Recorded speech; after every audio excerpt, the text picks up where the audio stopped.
Ladies and gentlemen, welcome to the 323.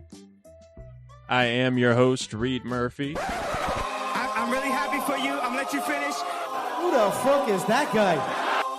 Look at the show. I'm the captain now. Welcome to the fucking show. Fuck Scott.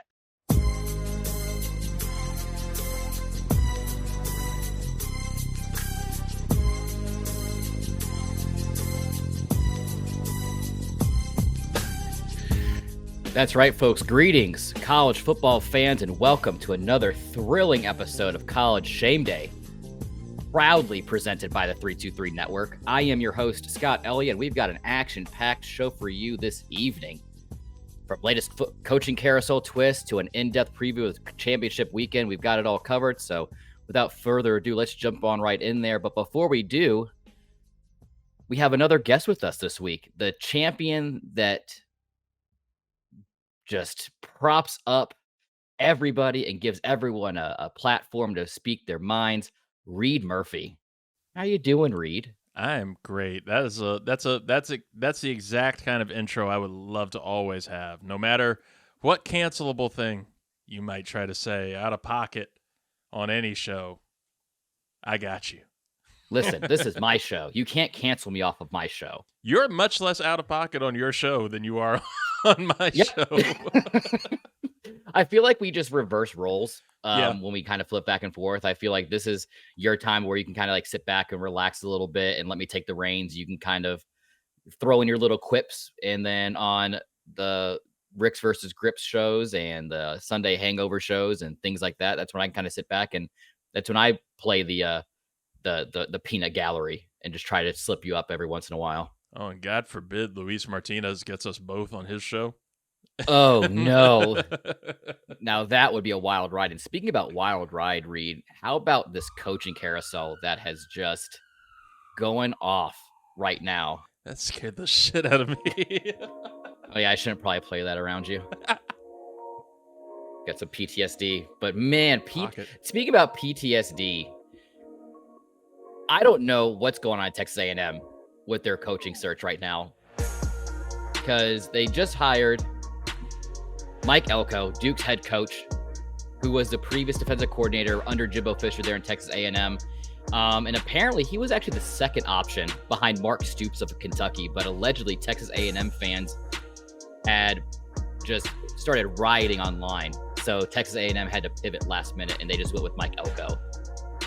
Can you believe this? The institution that has millions and tens of millions of dollars to make all these last-minute head coaching changes and buyouts, they're pandering to the fan base of a mediocre hire. Well, not just the fan base, but like the oil money fan base over there in Texas is saying, no, we don't need to go for, slightly less pay for pretty much the same. I mean, he's not really that. Would you argue that Mark Stoops is that big of is he an improvement over Jimbo Fisher, or about on the same level? Right. So no, Mark Stoops just needs to stay in Kentucky. He's gotten Kentucky into some sort of relevancy there for the football program. Just sit there. Don't move. And they love him. They like him there. So, thrive with that. And Mike Elko isn't the most inspiring choice, but still, I think I would argue a little more promise, a little more potential than that Jimbo Fisher, Mark Stoops kind of tier, maybe. Yeah, and I feel like you can control Mike Elko a little bit more than you could control a Mark Stoops. Yes. So I think that's where it's going to come in. But I don't know if you caught the press conference where afterwards they were arm in arm, like they were the Who's in Whoville singing around the Christmas tree, their little fight song. But man, if I can describe Texas A&M's fan base and that whole institution in one word, it's a cult. It has to be a cult. Yeah. Between the sway, between the all of it. And that's not, most college football fan bases seem culty or cultish, everything. But Texas A&M, that's one of those tried and true ones.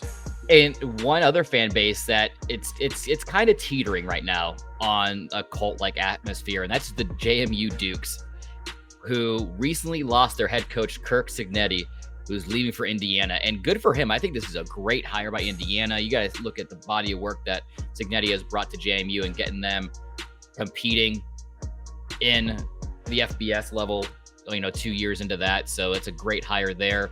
A couple other big college news or college head coaches that have changed. We've already talked about how interim head coach David Braun was hired full-time at Northwestern. Georgia defensive backs coach Fran Brown is getting hired at Syracuse. So just another Kirby Smart coaching tree branching out. And this is something that I thought would never happen. Bobby Petrino is back in Arkansas as the offensive coordinator. Wait, I didn't. He's back. He's back. And the day it got official, that's the day that the Arkansas men's basketball team beat Duke. It's a great day to be a Razorback. Oh, Bobby Petrino. Bobby Petrino, the last time that he was there, wasn't it? He had the car accident, in quotes. Yep. Where he showed up to a press conference, red-faced and in this stuff. But I think there was some type of there was a cheating scandal involved or something. There was a mistress involved and all this kind of crazy things. But hey, there's a statute of limitations to everything, I guess. Well, he was also I remember him first for the Atlanta Falcons in that 1 year or half a year that he spent as the head coach there and then left in the middle of a night with notes on all the players' lockers saying, nah, I'm going back. Oh, my gosh. And then moving forward, San Diego's looking to replace retiring Brady Hoke. And I think all signs are pointing to Colorado offensive coordinator Sean Lewis, who I think that would be a great hire for San Diego State. He had a really great run there in Kent State. I mean, when you're able to attract top talent to a school like Kent State, which traditionally is towards the bottom of the barrel when it comes to football production, that's a really great hire. And then Oregon State head coach Jonathan Smith, he's leaving the sinking ship of Oregon State and he's going to Michigan State. Okay. Just another dumpster fire. Anything's better than Mel Tucker right now. I guess. Get away from Mel Tucker. At least you get the stability in the Big Ten. I mean, you got Oregon State that's kind of lingering around right now. There has been some talks of Oregon State and Washington State kind of coming to an agreement with the Mountain West for scheduling purposes, which is a good sign. That looks like something is kind of catching fire there on the West Coast. That's not a forest. So that's great. When you said Colorado initially, I thought for a second, I was like, wait, did I just miss Deion going somewhere? Nah, fuck Deion. No, the only thing that's the sports person of the year, Deion Sanders, right there. Yeah, okay, whatever. I'm not even gonna address that right now. Not even gonna address it. But kind of rapid fire schools with openings right now. Nevada, they recently just fired Ken Wilson. For the past 2 seasons, his record. You want to take a stab at it, Reed? Want to take a guess of what his record was over the last 2 seasons? Is it double-digit wins? No. Okay, I'm gonna say 6. 4 wins. Damn. 4-20 over 2 seasons. Rick Stockstill, head coach for Middle Tennessee, he was also fired. Like we mentioned, Mike Elko left Duke, so now Duke's scrambling to find somebody. Terry Bowden has been fired from Louisiana Monroe. And then it was a bad week to be named Dana in Texas because Dana Dimmel of UTEP and Dana Holgerson of Houston were recently fired. So hopefully there were no other Danas in Texas fired. Damn Danas. Oh man. And like we mentioned, Kurt Cignetti is going to Indiana, replacing Tom Allen. New Mexico fired head coach Danny Gonzalez. And Andy Avalos has been fired from Boise State, and Oregon State is still without a head coach now that Jonathan Smith is leaving from Michigan State. So there's still some really great landing spots for some up-and-coming coaches. Houston's a great spot. JMU's a great spot. Oregon State could potentially be a good spot. And then, of course, Duke. I think that would be a really good landing spot, especially with how much parity there is in the ACC. I don't know how you feel about Reed, if any of these jumped out at you. Duke is a big one to me. I agree with you on that, yeah. And I like what Duke's been putting up the last couple of years, and I think there's a lot of up and up there. So, and I really think that they could land somebody pretty decent to really continue and advance that momentum they've got. Oh man! All I know is that I am very interested to see what's going to happen and what schools could potentially be opening in the near future. Michigan. You see Harbaugh came out saying that he's been contacted by the Chicago Bears about potentially yeah. making a return to the NFL. If there's any place that he winds up, I could very much see the Chicago Bears being that. Possibly even Washington. He's got the khakis in a way, for it. But yeah, he does have the khakis. He's perfect for it. He's a Bears fans fucking love Jim Harbaugh, so I could definitely see him finally dipping from Michigan. This is a little early. This is an early time of year for the Jim Harbaugh's going back to the NFL rumors to start, but I don't know. But I feel based off of previous seasons where there's been the rumor mill of him jumping to go to the Niners again or go to insert, the Dolphins were a big one before they got Mike McDaniels. I think this is probably the most likely time for it to happen with how much adversity he's quote unquote facing there in Michigan between the cheating scandal and the recruiting scandal and all this kind of crazy things that are surrounding the Michigan Wolverines. So I'm honestly probably teetering on the side of the fence that he's going to leave.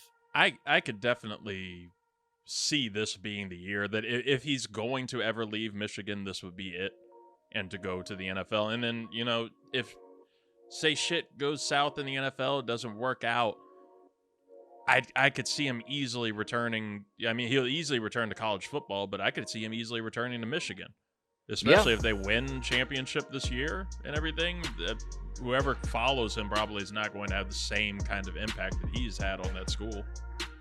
Well, and speaking of championship, this is definitely probably the best year that he has as far as odds-wise, as far as, not only getting a Big Ten championship under his belt again, but going after that college football championship.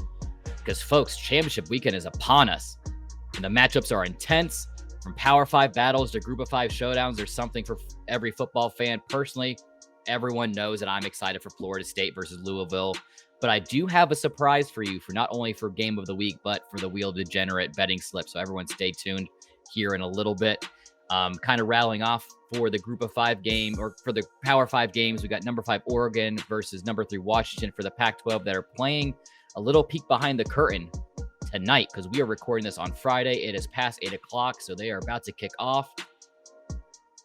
But the show gets released on Saturdays, Reed. Yeah, it does. So I just want right now to say congratulations to the Washington Huskies. Oh! For winning the Pac-12 championship, and for quarterback Michael Penix Jr. for edging out the competition to be the Heisman frontrunner. Congrats again, folks. You guys earned it. Other than that, Reed, we got number 18 Oklahoma State versus number 7 Texas for the Big 12 championship. Number 1 Georgia versus number 8 Alabama in the SEC. Number 2 Michigan versus number 16 Iowa's place kicker in the Big 10. And the number 14 Louisville Cardinals versus number 4 Florida State Seminoles for the ACC. Reed, aside, are any of those games jumping out at you that you are kind of interested in at this point? So, I mean, of this whole weekend, which is going to be fun no matter what, I'm honestly at the point where I'm kind of rooting for the chaos theory. Like, I never thought I would be looking at Alabama and being like, hey, lovable underdog, go out there and destroy everything. Because if they go out and beat Georgia, you not only have the question of whether Alabama should be making that college football playoff, but then you have to, if you're going to have that argument for them, you have to have that argument for Texas. And if Texas goes out and succeeds, should they get in there? Is something going to fuck around to where we don't get any SEC teams into the college football playoff? And then at that same level, I'm kind of rooting for Iowa to go out and just cause absolute chaos and do the same thing in beating Michigan. But in another way, I'm kind of rooting for Michigan to win the entire thing just to see the championship get vacated. So, oh, you're right. I didn't even think about that scenario. You are 100% correct. There will be an asterisk next to that championship. Right. So there's so many fantastic storylines. But honestly, the game that is going to be on as we record, and again, congratulations to that winner. They won that game, and they played their ass off, and they won, and it's a fantastic one. I'm glad I was hyped for it, and I'm glad it's passed, because from here on, I'm really most excited probably for Alabama, Georgia, and just to see what can go down there. oh, that game was a barn burner from start to finish. I was on the edge of my seat the whole time. I mean, or it wasn't. I mean, it depends on how you look at it. Right. Depends on what kind of football, what kind of football you get you excited. No matter what, it was football. Some people are into high-scoring games. Some people are more into defensive battle. So, folks, you do with that with what you please with what I find to be exciting football. But you mentioned something that I think is getting everyone not so much excited, but definitely on edge, and that's these college football playoff scenarios. And it is not going to be pretty at all. The win in your ends, honestly, for me, it's Georgia, Michigan, Washington, and Florida State. Florida State kind of being the latter of the four, simply because of the quarterback issues that they want to say, which I don't agree with. But, you know, the college football playoff committee is going to use any excuse possible to not include them. So, hey, whatever. Well, and I mean, it's a little dicier, too, going into that game with the status of Tate Rodemaker. Yeah, and that's something that I was definitely going to touch up on here in a little bit. But, yeah, there's some big question marks right now at the quarterback position for Florida State. So, it's going to be a game time decision, so we'll see tomorrow.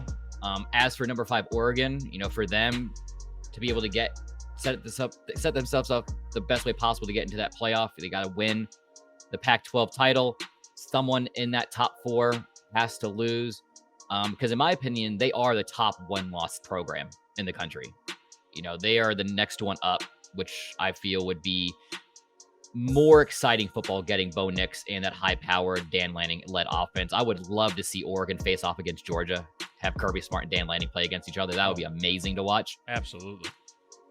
Following them, that I feel that would be next up would be number 6, Ohio State. You know, I feel they could get in if Georgia beats Alabama, Florida State loses to Louisville, Texas loses to Oklahoma State, and Oregon loses to Washington. So they need the most help, I think, out of everybody for this to go perfectly right. But there's still a chance.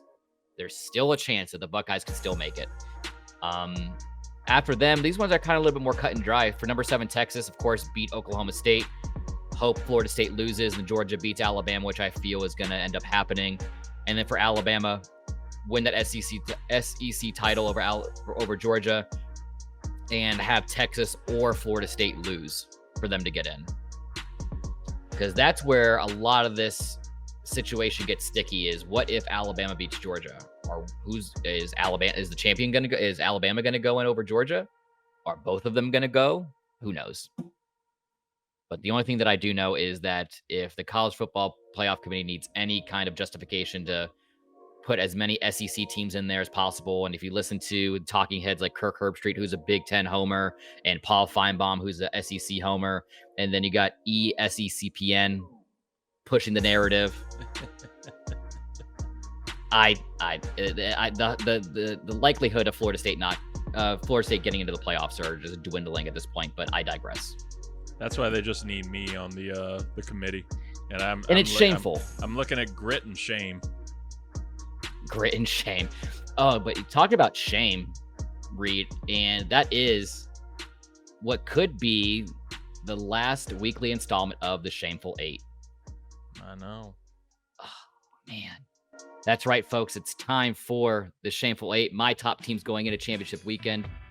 Of course, you kind of got a glance at it right there when we were going over these teams and where I had them all ranked. I have Alabama falling in the number 8 spot. Last week, last-minute theatrics by quarterback Jalen Milroe to secure a victory over Auburn 27-24 on the road.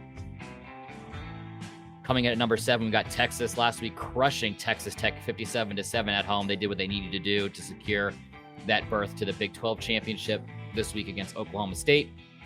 Coming in at 6, Ohio State. Even though they lost against Michigan 30-24, they did lose on the road, and that is what they like to deem a quality loss, Reed. I don't know if there's any 2 words put together in the English language that makes me sick to my stomach hearing than quality loss. Quality loss and what's that? Moral victory. Quality losses and moral victories. Yeah, like Deion Sanders getting Sportsman of the Year. That's a moral victory participation trophy award. You look, he had 4 real victories, and then probably 3 moral victories, and then 5 quality losses.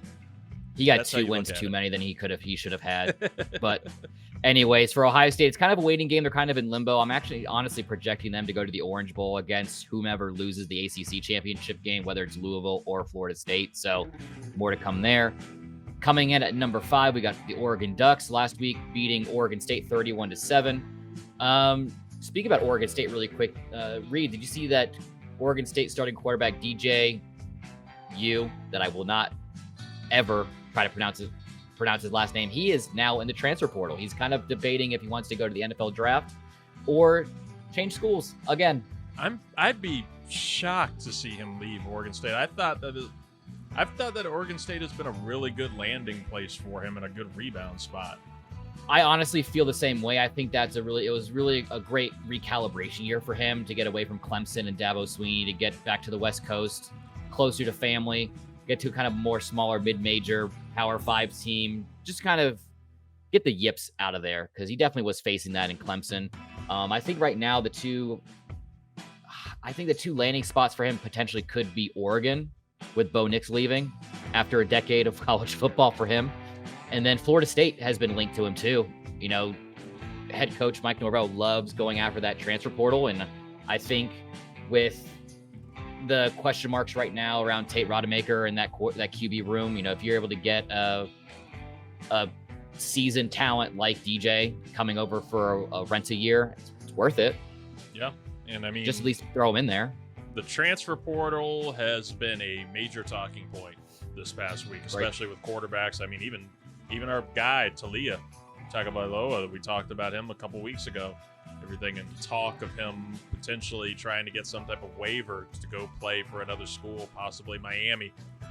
It's wild. Well, and speaking about Miami, Tyler Van Dyke, he's in the transfer portal now too. That was one thing that I want to kind of talk about as far as this episode goes. But as the days have gone on, there's been so many more names entering the transfer portal, like Trevor Etienne, the running back from Florida, who Travis Etienne's younger brother, he's in the portal now. Yeah. So who knows where he's going to end up? We're just going to have to wind up having a big transfer portal show after these championships. And speaking about Florida, I still have Florida State at number 4. They scraped and scrapped together a win over Florida 24-15 in Gainesville. I think this is where that term quality win comes into play, because you had Tate Rodemaker go in there. He got knocked out for a little bit with a targeting call. He's currently in a semi-concussion protocol right now, but being able to go in a hostile environment like that and still get that win over a Florida Gator team who's dangerous at home, that's really impressive in my eyes. And even with that, I almost put them over Washington, because yes, they did walk away with the win against Washington State last week, but it was 24-21 and they were 21 and they were at home. And they barely edged out Washington State and Cam Ward, who is also in the transfer portal. Didn't know if you saw that either. Okay, Cam Ward went into the transfer portal? Oh, yep. Shit. He's going to get He's back in. He's going to get money. money. He's going to get paid. He's gonna... There's a lot of talent. Like I said, I wanted to kind of go over that as a topic, but like I said, every day there's been more and more names, so that's probably going to have to be its own separate thing here in a little bit. No. And of course, coming in at number 2 and number 1, no change. Georgia at number 2. They somehow almost lost that game to Georgia Tech 31-23. You know, you'd think you'd be able to win by more than just one score, but oh well. And then leaving the Michigan Wolverines at number 1. Like we said, they beat Ohio State at home 30-24. And up next on for them, they got the number 16 Iowa Hawkeyes for the Big Ten Championship. But Reed, now it's time to get the energy back up and start talking about this Heisman candidacy race. Oh, yeah. Hell yeah is right. It is Heisman Watch back here on College Shame Day, shifting gears. We've got some outstanding performances this season. Of course, Bo Nix, Jaden Daniels, Michael Penix Jr., we've talked about them time and time again. But I want to welcome somebody else to the mix at the number 4 slot. But we're going to start at 5. Carson Beck's still sitting at 5. Hey, Carson. You know, last week was kind of meh against Georgia Tech. He only put up 175 for a touchdown and a pick. So, yeah. He's still there. Yeah. I mean, I'll give him. I think he's going to shit the bed for Georgia at some point. I think the lights are going to be a little bit too big for him. So, but I mean, he's had an impressive year. It's been kind of quiet, just barely under 3,500 yards passing, 72% completion percentage, 22 touchdowns and 6 picks. So it's still a solid season for him. Hopefully he's able to kind of package this up and get the ball rolling a little quicker next year for the Georgia Bulldogs. But at number 4, welcome Jalen Milroe of Alabama. We got you in the number 4 slot. Last week, 259 yards, 66% completion percentage, 2 touchdowns over the Auburn Tigers. On the year, another one that's kind of had a slow start. Of course, there was that quarterback change halfway through, got benched. He's back. He's led them to victories week in and week out to get them back into the college football playoff discussion. On the year, 2,500 yards passing, 21 touchdowns and 6 picks. So congrats to Jalen Milroe. I'm really excited to see how he develops there in Alabama. But this is Heisman watch. We don't do participation trophies in here. You got 5th and 4th. You get ribbons. You just get invited to the ceremony. You're just there for the free buffet and the pictures. You get a nice new suit. You get some swag. But here's where it gets interesting. Michael Penix Jr., I have at 3.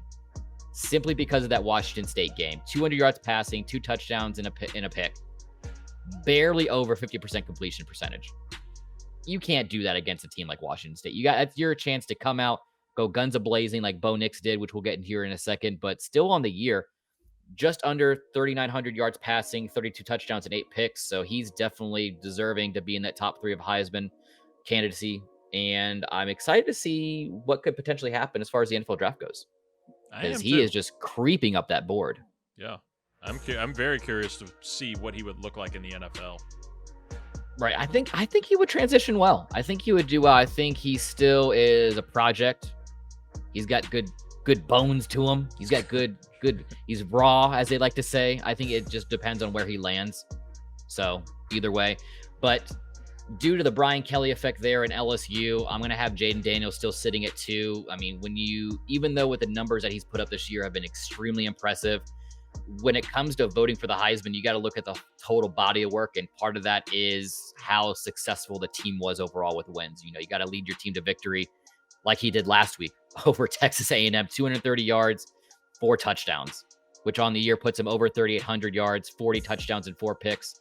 And then, the 10 plus rushing touchdowns and 1,000 yards he has rushing right now, which is insane. But man, he has been getting lit up. He is a human highlight reel right now for the wrong reasons. Because I feel like every game he just gets crushed. Yeah. With some huge hit. So he needs to be a little bit more careful. Well, he's got that RG3 in him. He's got that RG3 where he seeks out contact for some reason. Like the anti-Russell Wilson. It's kind of like how Cam Newton liked to play. He's just throwing that body around. He's bigger than most quarterbacks, but it's going to get into more trouble than not. But moving on to number 1, Reed, it's still Bo time here, baby. We still got Bo Nix up there at number 1. Absolutely dismantling Oregon State's defense, 360 plus yards, 82.5% completion percentage there at Oregon last week and 2 touchdowns. Astronomical numbers on the year. 3,900 yards, 78% completion percentage on the year, which is also insane. You're always happy with mid to high 60s, and he's pushing 80% on the year, which is wild. Oh, yeah, and then 37 touchdowns and only 2 interceptions. All helps. I mean, he's been doing it for so long now and has been playing at such a high clip. I mean, there's been inconsistencies there, but this is definitely his best season by far. Oh, when you're a grown-ass man playing with children, this is what's going to happen. It's just that's the BYU bound specialty. To happen. Folks, but yes, it's going to be interesting, especially because we get 2 of the quarterbacks in the top 3 on my Heisman watch list are playing each other. And again, congratulations to the winner. They deserved it. I'm glad they're going to be pushing their name higher up the board for their Heisman candidacy at this point. So good job on them. But shifting gears a little bit, Reed, it wouldn't be College Shame Day without the game of the week. And last week was a very chalk pick. I feel like it's going to go down as game of the year. I saw kind of like the preliminary numbers for viewership for the game, and it was insane. I think everybody in the country was watching that game. Like I said, it was Ohio State versus Michigan, where they fell 30-24. Michigan moves on in an essentially guaranteed berth to this year's college football playoffs. It was a scrappy back and forth game. You had Michigan running back Blake Corum, 22 carries for 88 yards and 2 touchdowns. Like we say week in and week out, when his name pops up, I really hope his talent isn't squandered in the NFL like a lot of these running backs tend to be after their rookie contract. No. And then on the other side of the ball, Ohio State wide receiver Marvin Harrison Jr., 5 receptions for 118 yards and 1 touchdown. I'm really excited to see how his game translates to the NFL. But that's if he goes to the NFL, because there's some rumors circulating out there in Columbus right now, Reed. I don't know if you caught wind of this, but he may return for another season, because he's gone on to say his 2 biggest goals there at Ohio State were to beat Michigan, which he hasn't done yet once, and also play in the Big Ten championship game in Indianapolis, where his dad, Marvin Harrison, played for the Indianapolis Colts in the NFL. I mean, do you think the likelihood for him to come out or to stay there is a little bit higher now that we're starting to see how the top 5 pick? That's where he's going to land. That's a no-brainer. He's going to land in the top 5. But now that it's starting to iron out who's going to be in that top 5 pick range, do you think he might stay for another year? I mean, I think those are 2 really good personal reasons in very good arguments for him to stay there. And I think it's better than like what you would hear from most. But I always argue, when you're getting projected into that top 5 range and it looks like completely 100% defined you're going to go in that top 5, you need to go. You need to take it. The goals, it sucks that you're not going to accomplish beating Michigan. But that's partially out of your control, especially at wide receiver. Marvin Harrison has been electric. He's been incredible, and you don't want to risk coming back for another year to achieve those personal goals. I mean, Caleb Williams is having the same kind of conversation over at USC, and I just always think back to Matt Barkley, who was being projected as like somebody who could go like in the same. They were arguing around him and Andrew Luck and RG3 in that 2012 draft. Who's going to go first there?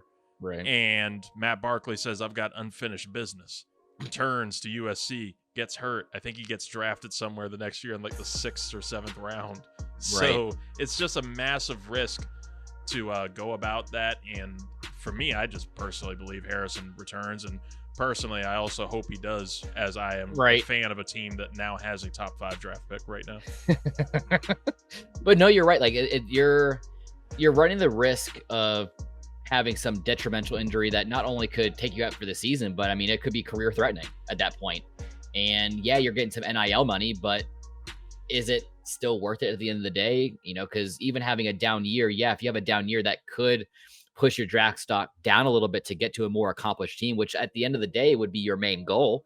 But if you get to a more accomplished team later on in the draft, that just means less money.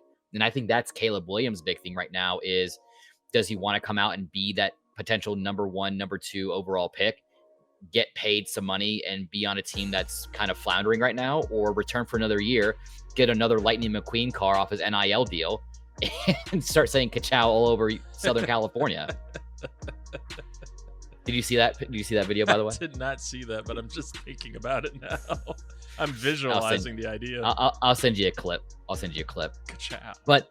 But that is last week. It's this week. For this week's College Shame Day Game of the Week, it is probably, in my opinion, the most exciting and the most writing. There's more writing on this game than any of the other ones, and that is the game of number 5 Oregon versus number 3 Washington. Because it's honestly the last Pac-12 championship ever, in my opinion. It's never going to be the same. It's the last one to go out. You think you would have like USC up there, but they have problems being able to call proper defenses, or Stanford in there, a lot of these big, long time standing Pac-12 teams, but there's no 2 teams more deserving than Oregon and Washington this year. Like we mentioned before, we have Heisman candidates on both sides of the ball with Bo Nix and Michael Penix Jr. And honestly, in my opinion, whoever has a better performance could very well be this year's Heisman Trophy winner. And as far as that playoff berth is concerned, like, again, you win and you're in. If Washington wins, it all but guarantees that. I could see the College Football Playoff Committee kind of edging them out, even though they are 13-0 at that point in time. It's kind of that same Florida State paradox. Do you really want to put a 13-0 Pac-12 team in there, or would you rather have 2 12-1 SEC teams? And then for Oregon State, I mean, they kind of get payback from losing that one game to Washington earlier on in the season, but there's still a lot of things that need to play out for them to even get that college football playoff berth. Yeah, there's so much riding on this game that I'm just glad it happened and we could, escape the rush and the pressure of it. Right. I'm so glad that happened last night. Again, congratulations to that team that won. Yeah. It was great. I loved every minute of it. But one game that I didn't love any minute of, and that was last week's College Shame Days Lamb of the Week of Purdue and Indiana, where Purdue defeated Indiana 35-31. Cool. Reed, just wake me up when these schools play each other in March for basketball, please. I don't want to even think about it. Hey, shout out to Tom Allen, though, getting that nice payout from there Indiana. You go. I think they said it's one of the highest. I think it's Indiana's third highest payout of a coach, which is, I didn't know Indiana was shelling out that kind of money on football coaches. And I see all these coaches getting these payouts for sucking at their job. I think I'm going to contact my boss next week and say, hey, if I were to get fired, do I get a payout? Yeah. I'm going to negotiate that with the Y. Hey, I think you should get it. Yeah. But again, that was last week. Now it's this week. But this week, Reed, there's no room for lameness. It's championship weekend. That's right. No, there is no lame games from the Group of Five to the Power Five. They're all great. They're all deserving teams. They put everything on the line, blood, sweat, and tears out there on the field this year. So congratulations to all those who are competing this weekend. Shout out to SMU Tulane. That is going to be a great game. It will be. That's going to be a great game. And then I'm also kind of excited for another game that's happening as we were recording, and that is the New Mexico State versus the number 24 Liberty Flames. Jerry's kids, they're playing. And as we speak right now, it is tied 14-14. Oh, Jerry's kids. Good old Jerry's kids. And then, you know what? As far as the rest of the Group of Five games go, you got Miami of Ohio playing Toledo for the Ohio Bowl, which I couldn't care less about because Ohio is irrelevant across all time and space. Who cares? That probably would be the lame of the week, but I will be nice this week. You got Boise State versus UNLV for the Mountain West, and App State versus Troy for the Sun Belt. So, congrats to them. But there's a little bit of a change this week, Reed. Because right now would be the normal excitement of the wheel degenerate, getting the wheel on the board, spinning it 5 times, trusting the fates, trying to go toe-to-toe with them to win some money. Last week we were unsuccessful. Again, going 4-1. It's only a matter of time before we hit on one of these parlays, whether it's this one or the Calvin Ridley Memorial betting slip. Reed, do you want to remind the folks where they can find the Calvin Ridley betting memorial slip? Of course, they can always find it at 323read. You go to our Instagram page, or of course X. I'm getting better at saying it. X. Go to X at 323read, REID, or the 323 Network on YouTube, and you can find all of these things. It's always great to see our beautiful faces and graphics, our continuingly better graphics. Oh, they're internationally recognized graphics. Yes, internationally seen, somewhat regionally liked. Exactly. But this week's a little bit different, and it's a little bit more simplified, because for the Wheel of Degenerate, like I said, we usually do 5 games. We trust the fates, but I'm not trusting the fates at all, because we are going to build this parlay off of the 5 Power 5 championship games going on this weekend. And I had to get that slip in early. I'm not giving anyone my picks right now at all. You're going to have to just trust me on who I picked for the Washington-Oregon game, because you're not getting it. You're not getting it. But to start it all off, the SEC, to remind everybody, you got Alabama versus Georgia. Bama wins. Reed, again, could both still end up in the college football playoff if they're both 12-1? I feel like it could happen. I feel like it could happen. This is what's so exciting about this weekend, and this, not just this weekend every year, but this weekend in particular this year. It feels like literally anything could happen. And next Tuesday, when they do that college football playoff selection, will be an insane time. And I'm going to tell you right now, I will be somewhere enjoying an adult beverage, so that way I can either drown my sorrows or relish in accomplishment for what Mike Norvell has been able to put together there in Tallahassee in his short couple years he's been there. And congratulations to him on his contract extension. Yeah. ACC Coach of the Year, Jordan Travis, ACC Offensive Player and Player of the Year. Congrats to him. And speaking about the ACC, got Louisville versus Florida State. We kind of talked about it a little bit earlier on, Reed, about potentially without backup quarterback Tate Rodemaker, who is currently in concussion protocol. Mike Norvell already came out saying that it's going to be a true game time decision. So next up is true freshman quarterback Brock Glenn. And from what I saw last week, Reed, I'm actually kind of excited about what he could potentially do in the near future. To me, he is a quintessential Mike Norvell quarterback. He has a big arm. He can be dangerous with his legs. Last week, he went in and he was only in for like a drive or two. He only had one pass attempt and they ran the ball the rest of the time. But, he still seemed to have some command over that offense when he was in there, which was nice to see.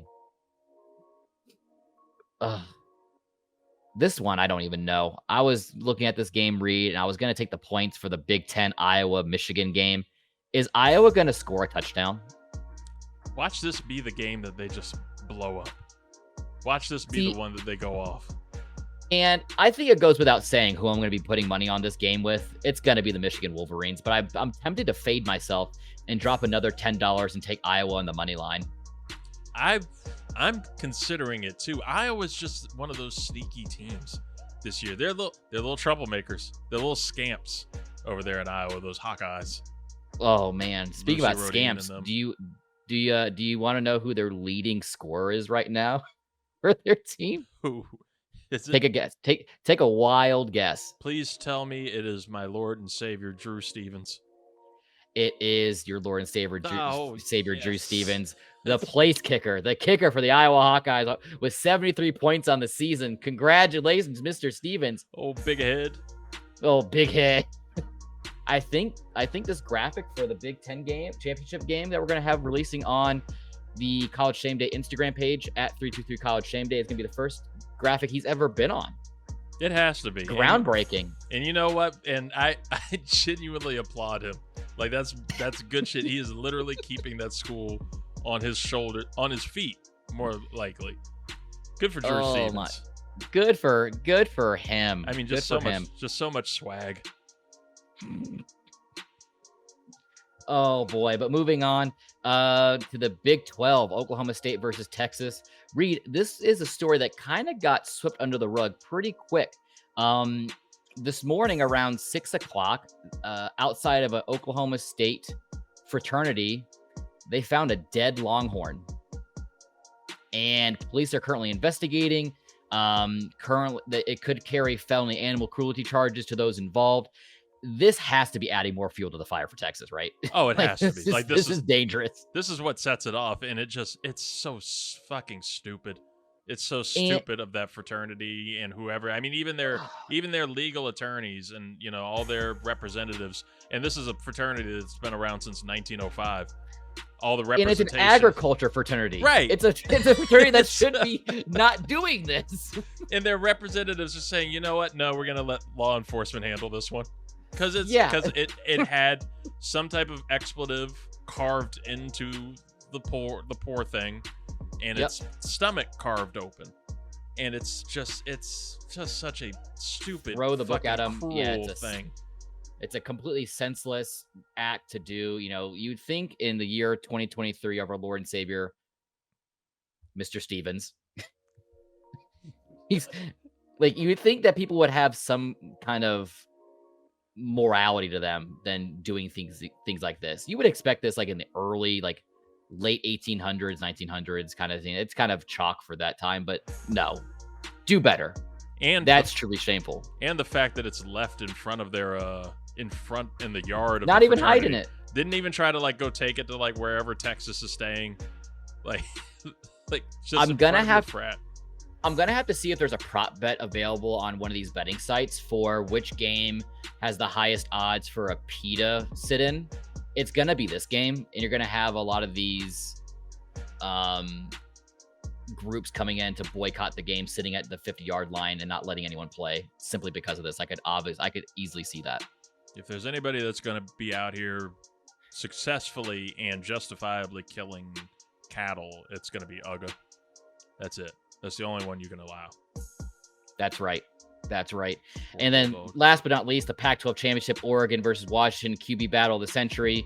Pac-12 coming end of an era. College football playoff is on the line. Heisman's on the line. Again, to round out the show, congratulations to those who won the Pac-12 Championship. I couldn't have anyone more deserving.